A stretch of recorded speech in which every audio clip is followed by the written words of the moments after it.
Oğlum eskertilgen iştira sal bereli. Oğlum. Eskertilgen bu. 700'den kötürmeymen desem ki erkekçe kötürmesen sata verdiniz ekan. Salıp bereket davuz, eskirtip berip takile davuz. Бұл эми елчилик да. Азыр 680-ден берди. Эми силерге тартып камчылыш этип койду, билбейм. Мейлі ошо болсо да, мейлі жетүүсү нормально эле го. Манас шаарында эттин баасына карата кезектеги рейд жүргүзүлдү. Бүгүн 4 февралда жергиликтүү бийликтин өкүлдөрүнөн түзүлгөн комиссия борбордук базардагы соодагерлерге түшүндүрүү иштерин жүргүздү. Комиссия мүчөлөрү эттин баасы 680-690 сомдон ашпашы керектигин эскертишти. Бирок айрым сатуучулар эттин килограммын 700 сомдон сатып жаткан фактылар аныкталды. Менге келмеди. Мен Oğlum eskertilgen iştira sal bereli. Oğlum. Eskertilgen bu. Özüyle sata verdi verdiler. Biz verdik onu sana. Yok. Yazıp koydum mu? 3-4 gün. Kança 3-4 aydan beri teşrif gelirse o taşına turatu. Turava? Oğlum. Aşağı gerek demeyin ki 690 soyutam 700 Yok satıldı. eskertilbegen degenin aytып атасыз. Eskertilbegen üçün uşu sen onu koydum men tura gelgen debeysiz. Yok siz aytып атасыз da bunu aka mengeçi siz 690'dan bunu öz bilesiz de mendir. 4 ay 5 aydan beri teşrif Yok oşonda aytkansыңар. Bir uşul senani koyablar öz bizge sebep kişine kalış gerek. Yok men Bravo. et satayotganimda Sen eskertilbegen degenin aytып атам men. Menga eskertib bermaganingizda Boburga bergan bo'lishingiz mumkin. Yok sen den solun жақсылы. Normal desin. Oşo eskertken üçün oşo senani koydun sen? Menga hech kim eskertmedi. Anam ne? Özünce koyup aldın mı? 680 ұлттық сонда көрдің беле? Ошо бага коюлган болчу да досум. Азыр сен мага айтпадың деп, сен просто өзүң алып качтасың да. Yo'q, men olib qochib endi sizlar o'zingizlar gapinglarda aytdi aka menga. Aka mana uni 690 so'yib olyapman aka. 700 so'mdan qimmat sotmayman. Arzon ham sotmayman desamki, erkakcha buni ko'tarmaysam deb ha dedim. Sherigizga yani futbolga kelib akamga ishtirok sotib keldilar Go'rbazada.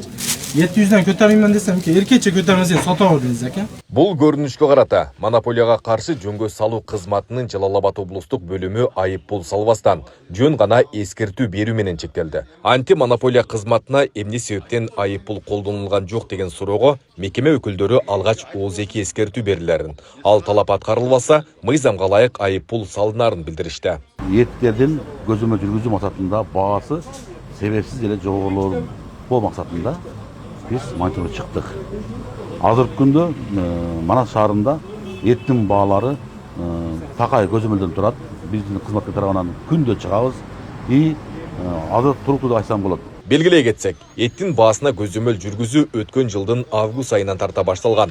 Ошондон бери атылган кызмат бир нече жолу текшерүү өткөрүп, соодагерлерге эскертүү берген.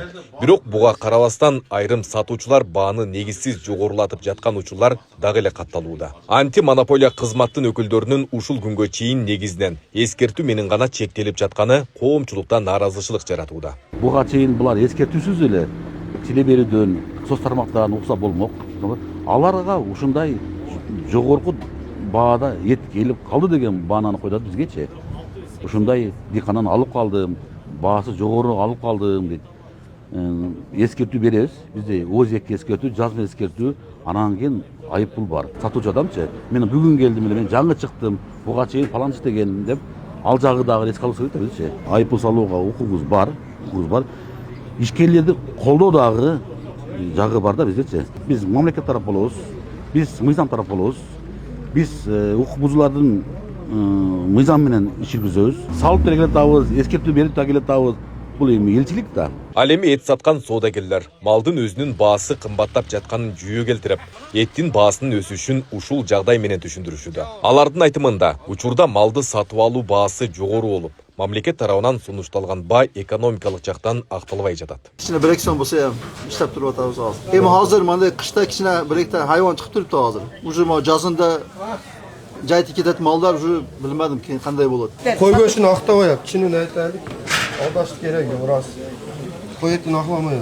Сиз ошон үчүн 700-ден сатып атасыз дайым. Айтып деле 700 сатыппыз. Ал эми жергиликтүү тургундар эттин баасы күн сайын өзгөрүп жатканын айтып, нааразычылыгын билдиришүүдө. Алардын айтымында рейд өткөрүлгөн учурда гана эттин баасы 680-690 сомдон сатылып, текшерүү болбогон күндөрү баа кайра эле кымбаттап кетет. Ой, оны жерде 740 дагы деп атат. Базарда боло берет да. Азыр мен мына баладан жакшы тартып берип 700 калдым. Мейлі ошо болсо да, мейлі жетүүсү нормально эле го. Бирок өткөндө 700 болчу, азыр 680. Азыр 680-ден берди. Эми силерге тартып камчылыш этип койду, билбейм. Өткөндө 700-дөн алгам. Азыр 680 деди. 700, 720 ар кандай болот да. Кээде 700 дейт, кээде 720 дейт. Не десек, эт ашып атат дейт. Биз түшүндүрүү иштерин жүргүзөбүз. Биринчи очередь жанагы жаңы буйрук чыккандан кийин түшүндүрүү иштерин жүргүзөбүз. Экинчи ирет дагы барып текшеребиз. Экинчи ирет барып текшергенде уже дагы кымбат ошол эле мурунку баа менен сатып аткан болсо, анда монополия кызматы тарабынан айыппул салынат. Монополияга каршы жөнгө салуу кызматынын Жалал Абад облустук бөлүмү 2025 жылдын август айынан декабрь айына чейинки аралыкта эт саткан 13 дүкөнгө айыппул салган. Ал эми 2026 жылдын башынан бери 6 жаранга 3000 сомдон административдик айыппул колдонулган. Бирок аталган кызмат канчалык көп рейдтик иш-чараларды уюштурбасын, эттин баасын турукташтырууда олуттуу натыйжа байкалбай жатат. Текшерүүлөр убактылуу гана таасир берип, рейдтерден кийин баа кайра жогорулап кеткен учурлар катталууда. Айбек Исабеков, Шайыр Зайырбек уулу, Регион.